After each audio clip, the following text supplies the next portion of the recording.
to the On the Air podcast, a companion to On the Air magazine, a bi-monthly magazine from ARRL for beginner to intermediate ham radio licensees. I'm your host and the editor of On the Air, Becky Schoenfeld, W1BXY. Every month, the On the Air podcast extends material found in On the Air magazine to help you learn about the many things the ham radio hobby and service has to offer. The On the Air podcast is sponsored by ICOM for the love of ham radio.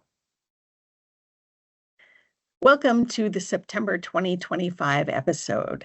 The September-October 2025 issue of On the Air talks a bit about the start of contest season and ham radio contest season, even though there are on-air contests going on all the time, pretty much every weekend at least. Contest season starts in the fall and extends into the next year, and that's when all the really big contests are on the air. We have a few articles in the September-October issue to help folks who are new to contesting get acclimated and get excited about jumping in. And today we're joined by Violetta Latham, KN2P, a young contester who has had the opportunity to operate at some big famous contest stations such as K3LR, PJ2T, and W3LPL. Violetta's here to talk about how she got her start in contesting and how she got to where she is today. Welcome, Violetta. Thank you very much for the invitation. I'm glad to be here. Thanks for being here. So you come from a ham family, right? Yes, I do. There's 9 people in my family, and all of us, including my mom and the youngest, are all licensed, so at various levels. Cool. So I read that you got licensed initially when you were 13, is that right? Or 9? Was it 9? Yeah, I got a technician at 9. Yep. 9. Wow. Upgraded. And you were an extra by the time you were 13? By the time I was 10. Yep. 10. Wow. Oh my gosh. That's fast. So when you first got licensed, what kinds of ham activities were you involved in? To start out, I enjoyed things like local field days, ham fests. I really liked fox hunting and kit building, things like that. And with all of my siblings also being, operators as well, gave us the opportunity to work together a lot, which was great. Cool. Would you say your siblings are as engaged with it as you are, or have you kind of broken out of the pack there? I think more recently, I've kind of been more active than the rest of them. They're just at various stages of their lives with a lot of things going on, very busy with school, and some of them are getting married now and whatnot. So yeah, everybody's busy. Yep. So with that start with field day and fox hunting and all that great stuff, how did you first get into contesting? Yeah, that's a great question. So I first kind of got interested in it. I guess the spark of it started back in 2018. I was on the Youth DX Adventure team we operate as PJ2Y at the PJ2T station. At Signal Point there was 4 of us youth, along with each one of us had a parent there, and that was my first experience. Even though that wasn't necessarily a contest, it was more of a, now we were the DX, it was a, more fast-paced operating style. And I really liked that. I really liked the adrenaline of running a pile-up. I really liked working with other people, especially other young people. And that's when I really started to just kind of get more involved with contesting, do more research, figure out what it was, how to get involved, things like that. So that's where it all started. So how did you get that opportunity? It was you and you said 3 other operators or 4? It was 3 other operators, so 4 of us total. And I believe they still have on the website, I don't remember if that was necessarily an essay thing or I'd have to go back and look. It's been, almost like 7 years, 7 or 8 years. I don't remember initially how I joined or what their process looks like now, but they still do it every year to different locations. So you found out about this and applied to be one of the young hams who got to go to that station? Yeah, I believe it was Tim Duffy, K3LR, who kind of brought it to my attention, like, hey, this is an opportunity. I think it would be great. I think you would be a great fit. And so that's how I initially heard about it. So, Mhm. So, as you said, that was more like a DXing situation where you were at a rare location that other people want to contact because it's relatively rare.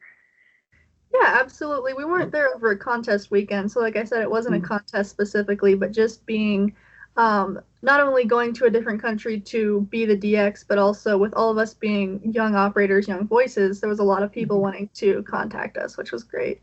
Yeah, that's cool. So that was your first taste of pileups, fast-paced operating. Um, so would you say that's the thing that sparked it for you? Like you wanted to do more of that, then you turned to contesting? Yeah, absolutely. I would Yeah. definitely say that's where the kind of initial spark began, and it kind of just snowballed from there. Okay. So do you remember what you did after that? You know, it snowballed. So what were the first things that made it pick up speed? Yeah, I went to Contest University at Dayton Hamvention. It's Mm, usually the Thursday before the Hamvention starts. Great way to meet a lot of people, meet a lot of really good contesters, just make connections. I was talking with Frank, W3LPL, and he invited me out to his station for, I think that was back in 2018 as well, or the beginning of 2019. I did a contest or two there at his station. He invited me to come, like Sunday afternoon, later part of the contest. It wasn't quite as mhm, intense, but just for, to get in the operator seat at a contest station. And it was really great. Met a lot of great contest operators there who were very happy to sort of elmer me and mentor me and teach me all the things of contesting, different mhm, techniques of operating. So that was great. Um, and then kind of the next big thing was the team exuberance operation. So this also kind of sparked after the Youth D expedition. I wanted to recreate the kind of dynamic of having other young operators with also doing mhm, a contest. And so I went to Tim Duffy, K3LR, and basically was like, hey, I have this crazy idea. This is kind of what I want to do. And he was super excited to not only host us, but also offer a lot of support, a lot of, again, Elmering and mentoring and teaching us all a lot about contesting. mm, So we had a really great team operated from his station there back in 2019 for the CQ WPX contest. And then from there, I got invited back to PJ2T for an actual contest there, since the time I had been there before, wasn't for an actual contest. I went down in October of last year for the CQ Worldwide, and mm. then again this year we'll be going down to PJ2T again for the CQ Worldwide, and this time it will be mostly an all youth team. So Oh, wow, that's great. I think our average So at is the like 21.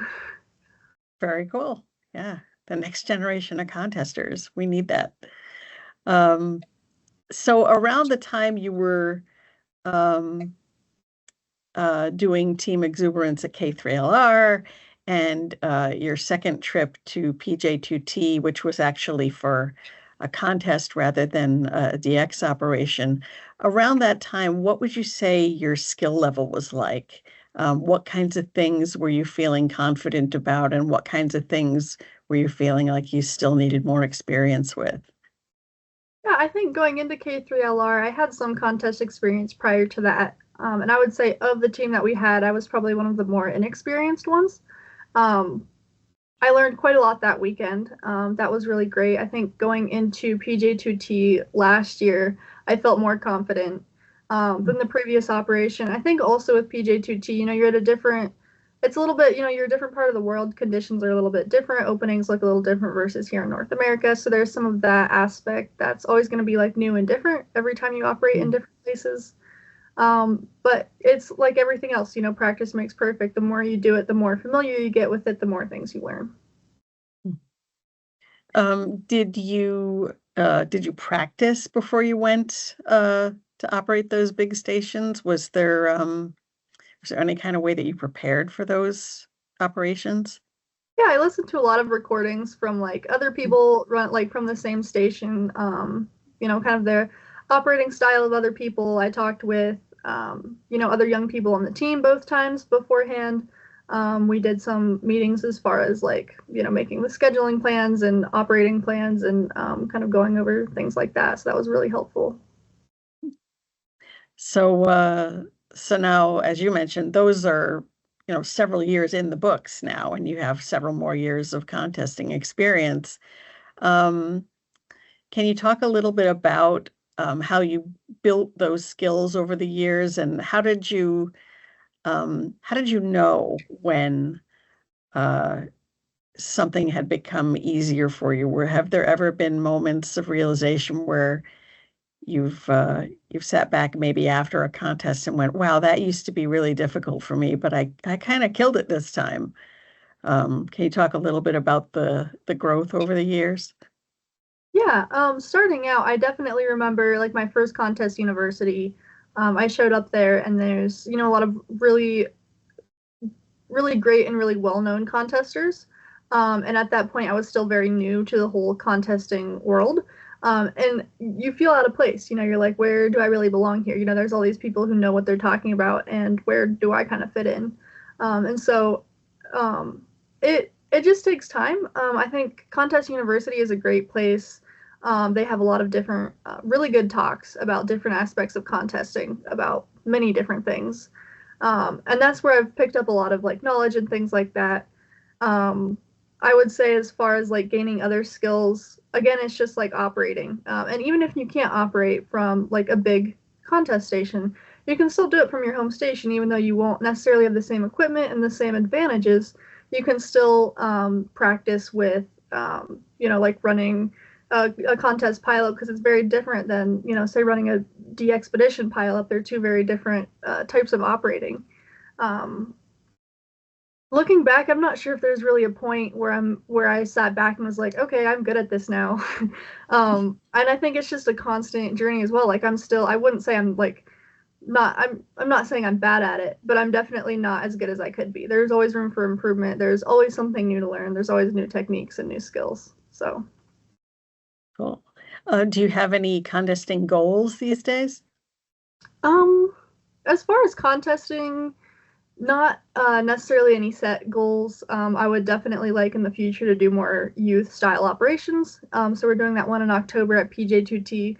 It's something I really enjoy is, I think a lot of young people are just competitive by nature. And so when they get together working on the same team, it's just a really great dynamic. I enjoy it every time. And that's something I want to do a lot more of is youth contesting. So Great. And it sounds like um, you're not just showing up and operating, you're doing a bunch of the work to organize these events too, aren't you?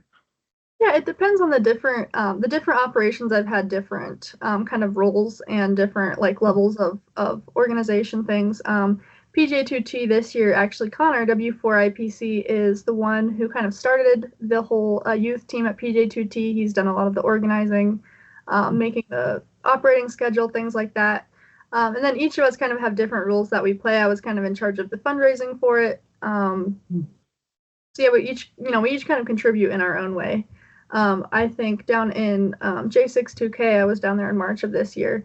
That is a really great place with really great people. The hosts there are amazing, and they're a team that's really focused on including the youth and not just inviting the youth to show up, sit down, and operate. Like they invite youth down there and they show them like from start to finish. We're laying out radials. We're helping put the station together. I mean, even as far as like helping make meals for the team, it's the youth are really involved in every aspect, and I think that's really great to like to teach them about everything, so that we can kind of step up into those roles in the future. Yeah, that's really great. So it's the whole experience, not just the operating. Right. Yeah. So the on-the-air audience tends to be folks who are newer to ham radio. Maybe even some folks who have been licensed for a long time, but just haven't been that involved. So do you have any advice that you might give newer folks who are interested in trying out contesting? Yeah, I think, and this was like a really big thing for me as well. There is only a certain amount of like knowledge that you can gain and skill you can gain. I think the thing I would recommend the most is it's all about like making connections and meeting people because the Elmering, the help I've gotten from other contesters has been one of the most helpful things throughout everything. It's just meeting other people who are interested in the same thing as you are, even if that's not necessarily contesting, even if you really want to get into working satellites. There's always someone who is, who knows more about it and who's willing to kind of take you under their wing and teach you everything about it. So it's just about meeting people, kind of, yeah, just start going, whether it's like local ham fest, whether it's field days, start talking to people, say, hey, like I'm kind of interested in learning more about this. Everybody knows somebody who would be willing to help you. So just get out there, meet people, and that's the best advice I have. That's great. Yeah, get out there into your local ham community, see who you can meet, see who can help you. Yeah, Fantastic. absolutely. Great. So what is next for you? The next thing I have coming up here next month in October, I'll be going down to the North Cook Islands. We'll be active as Echo 51 Mike Whiskey Alpha. So I've done a lot of, I've traveled internationally for contest team style operating. This will be my first real de-expedition. So, everything from making like, the packing list, getting the equipment shipped there. It's definitely not a show up and operate type of situation. Uh-huh. So it's, everything involved, which is really great. I'm really looking forward to it. I am the only youth on the team, but I'm not the only young lady. We have another operator as well. She and I will be paired together on the operating schedule, which will be great. So we'll have the team of two males. Yeah, that's wonderful. Yeah, anytime I hear another YL on the air, I instantly go, who's the YL? So, Yep. well, that's fantastic. Have a great time and good luck. Make a lot of contacts. Thank you. All right. Well, thank you so much for being here today. Yeah, thank you again for the opportunity. I appreciate the invitation. I hope you've enjoyed this episode. We'll be back in October, but in the meantime, feel free to investigate On the Air magazine at arrl.org/OTA. And if you'd like more information about ARRL membership, visit arrl.org. I'm Becky Schoenfeld, 73.